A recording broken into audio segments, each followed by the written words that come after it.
Hello and welcome to the Temple of Tomes with your host Indie Comics Jones. Today is September 1st, 2020.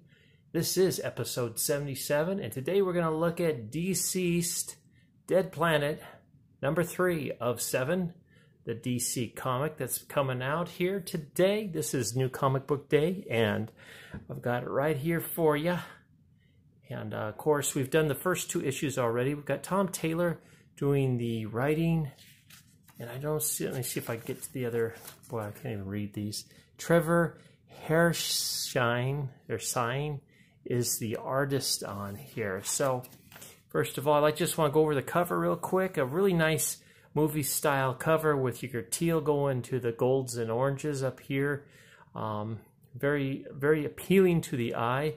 We've got this nice action pose with Zatanna getting yanked out of the grasp of a bunch of zombies down here, and Wonder Woman looking on in horror as John Constantine pulls her to safety. Now, I just want to mention that this scene does not actually happen in this book. It might happen in the future, but Wonder Woman's never together with John Constantine and Zatanna in this book. So this is a little... And she doesn't lose her hat to these zombies either.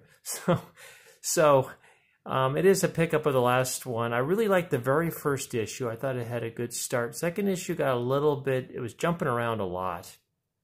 This one's more grounded, but there's more subplots emerging. A lot more subplots. So let's just take a quick look at it inside here. Starts out, if you recall, that a group of them headed off to Australia because they heard there's survivors there, and there was a green patch as well protecting these survivors. When they got there, they were kind of ambushed by Plastic Man, who had been changed by the anti-life virus, and they lost at least, they lost 2. They lost Ragman and they lost Blue Demon.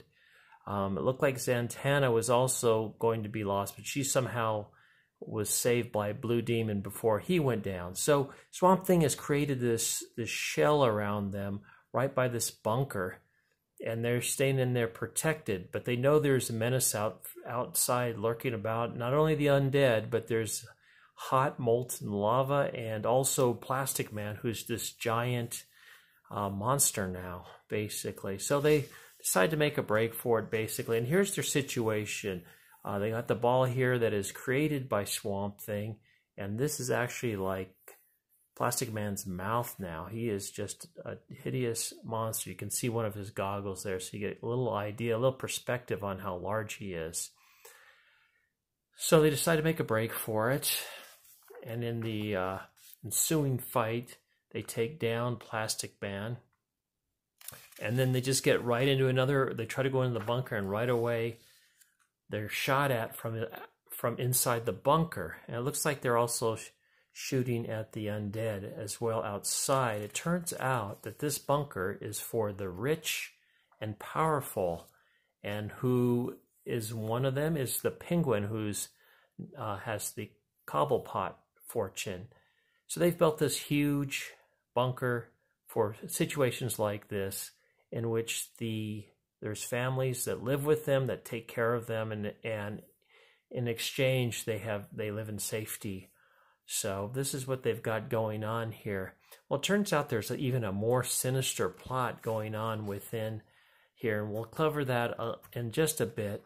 Now we flip back to Gotham City inside Poison Ivy's refuge that she has created, and we see Damian Wayne, the new Batman, and Commissioner Gordon talking a little bit of it. And we find out right away that Damian Wayne is not like his father. He's not as traumatized. He's more open. He's more affectionate, so to speak. And he doesn't want just a handshake from old Commissioner Gordon. He wants a hug. So it's pretty interesting because this is the next generation of the Justice League. They've got all the young guys coming in. I think Oliver Queen is the only one that's might be still alive from the past group, and he got kind of exiled because he had been bitten and has carrying the life virus, and this girlfriend, formerly the Black Canary, Dinah, is protecting him. She's a Green Lantern now. So it's a little confusing, all these things going on. And there's a lot of superheroes throughout this series that come in for a little bit, and they either get killed off or they join up or they switch groups. It's kind of confusing. There's a lot going on, like I mentioned, all these little subplots. So let's steam on ahead. It turns out that Superman, or Superboy, but he's Superman now, Jonathan Kent, is now fully recovered. His dog stayed by him the whole time. And also this woman stayed by him as well. And it turns out that that's Mary Marvel, who has grown up in the last 5 years. And she's kind of busting out all over. I'm guessing she drank a lot of milk while she was in there. So I think she was like somewhere between 10 and 13 in the Unkillables series. And now it's 5 years later, so she's 16, 17, 18. And she seems to have made a connection with John Kent here as well. They're kind of flirting a little bit. Now we head back to Australia. John Constantine meets up with the rich and famous that are in this bunker, and Zatanna's with them, and also the world's greatest detective, and I can never remember his name, and Swamp Thing. Swamp Thing becomes a little irritated because of the way they're treating the plants in this bunker, and so he gets, a little bit later, he gets into it with some of the guards there. In the meantime, this guy, I think his name is Jason Blood, summons this guy, and his name is Edigan, I guess, is some kind of demon, who in turns summons another demon. But before we go into that, let's just take a quick look at this ad for this one here. Dark Knight's Death Metal Multiverse End. And it's kind of got odd characters, and we can see actually a black Superman in it as well. Batman appears to be some kind of demon. So there's a little bit of switching of characters going on in here. This is James Tynion IV writing it, so it might end up being pretty interesting. It is a one-shot coming out in September. I just want to mention there's a lot of Dark Knight Death Metal issues coming out in September. I don't know if this is a one-time event or they're going to bring out more. We'll see some more ads for this coming up. I just want to point that one out. And they're saying this is the weirdest team in existence, is humanity's only hope. Okay, so anyway, they've summoned this guy, Edigan, I believe his name is, and he in turns summons Trigon. Now Trigon, this is his one debut, his one shot. He's not in this book after this. I'm assuming he'll come back later at some time. And they hear some gunfire and Swamp Thing. Oh, here's our next one. Here's our next sidebar. Running with the Devil.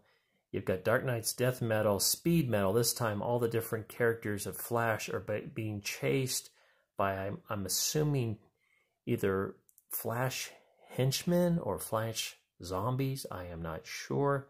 But this is also a one-shot coming out in September. So that's the second one-shot. Story by Joshua Williamson. Okay, so Swamp Thing is mixing it up with the guards in this bunker, and he's trying to protect his plants. He sees that they're actually making another Swamp Thing behind him. He's very angry, and he actually grabs one of the guards and pops his head off, which is pretty cool. Now, things go from grim to worse after this. But we'll take another break here, because here's another full double spread ad. And this is kind of, I don't know. This is a little cheesy. They're subrating 1,000 issues since the Dark Knight's first appearance. If you remember, we were on 1027, but the first 27 issues or so did not include, or excuse, first 26 issues did not include Batman, and it was other detectives. So I guess he debuted in number 27 or and or 28, I guess, and now boom, here we go. The thousandth issues later, we get Dark Knights from the first appearance, and this is, let's see if I can figure out, this looks like it's a bunch of stories, 144 pages for $10. So this is coming out.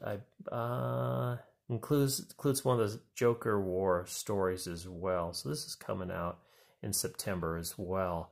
So a lot of stuff coming out in September. DC's really ramping it up here. Okay, Swap Me, things are, like I'd mentioned, things are going from grim to worse. It turns out the rich guys in this have created a whole army of these superhuman, I don't know if they're androids or just creations, organic creations, but they attack Constantine and Swamp Thing, and Zatanna is able to stop one of them, but then they see a bunch more coming. So Constantine creates a rune of portal rune, and they all escape and head back to Gotham.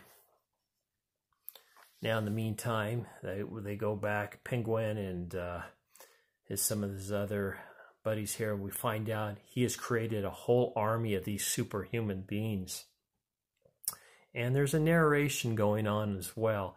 It appears we have another character in here, just like in the Unkillables. I don't know if it was in the original DCeased, but we have a character that is been narrating that's probably going to make a surprise appearance. We'll find out who the narrator actually is later on. And in Killables, it didn't come up until the very end of the story, and it turned out to be Mary Marvel, which you would not know because it was one of those Deus Ex Machina issues, and I didn't really like that, the way they did that, because you had no clue that that was going to happen. There was nothing to lead up to that. So back in Gotham, they're trying to figure out a different way of approaching this. They're trying to get the antivirus or the life virus out of Cyborg. If you recall, they retrieved his head only, and now he's got a whole body. I'm not sure where they got the parts and everything for him. If they just gathered him up where they found his head or what, it really wasn't explained, but they've been able to put him back together. And they're trying to figure out a way to get the life equation out of him so they can cure all the people that have the disease, or perhaps cure them, or keep people that are bitten from getting it. And I don't want to go into it too much further, just because the ending's a little bit of a surprise. So let's just kind of move forward here. We'll go into the next one here. Let's kind of cover that up so I'm not giving anything away. This is Dark Knights, Death Metal, Trinity Crisis. It's also a one-shot coming out in September. Scott Snyder is the writer on this one. So Supergroup of Sin, Darkseid, Anti-Monitor, and Superboy Prime are in this one. So three one-shots coming out in September for the Dark Knights Death Metal series. And let's just keep on going. Okay, let's not show too much. Just mentions the next issue is called Next Genesis. And once again, we get another Dark Knights Metal. Starts in Justice League Doom Metal. And this is number 53. It's a 5-issue tie-in series coming out in September. This is Joshua Williamson, their mission, Free the Legion of Doom. And that's what's going on with that. Hopefully I'm not giving too much away here. And a little thing about Tom Taylor there. And I think that's about it. Anyway, we covered it pretty well. I didn't want to go into too much detail or give away too much. If you are reading this, a lot of people are really enjoying it. I'm not liking this as much as the Unkillables. I'm finding it a little bit kind of going all over the place. Not really seeming to have a focus. We got a couple groups doing a couple different things, and with all these superheroes together, a lot of them have dropped off already, of course.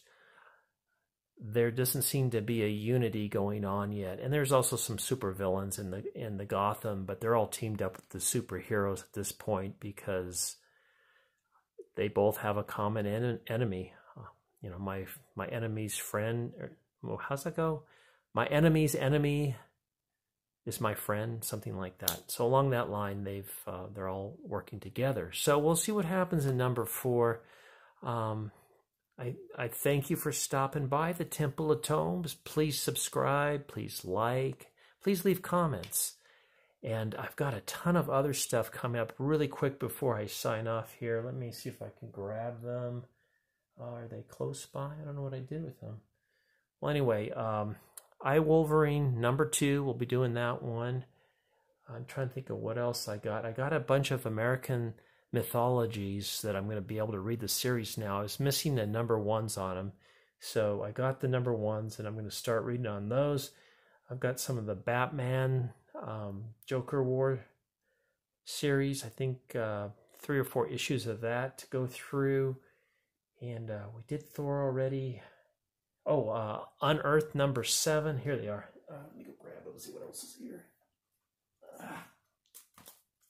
Here we go, real quick. Unearthed number 7. There's that American mythology I was speaking about. Number 1 that I was hoping to get. Then we got Carson of Venus, Realm of the Dead, number 3. And Wolverine number 2. I Wolverine number 2, 2020. The Larry Hama book. The first one wasn't bad. I kind of liked it. I enjoyed it. And I also got the Orville Launch Day, part 1 of 2, written by David Goodman. And a new one, a new number 1 from Vault. I really enjoyed the Vault, the Vampire Vault, Last Masquerade. So this one's called Engine Ward. And we'll take a look at that one as well. I might do that one next. So, a lot coming up. So thanks for stopping by the Temple of Tomes. Hopes to see you next time. I've got a lot of videos out there, so don't feel shy about going back in time and looking at some of those. And like I said, I've got a video each for the first 2 issues of DCeased Planet. So take care. We'll see you next time. Good night.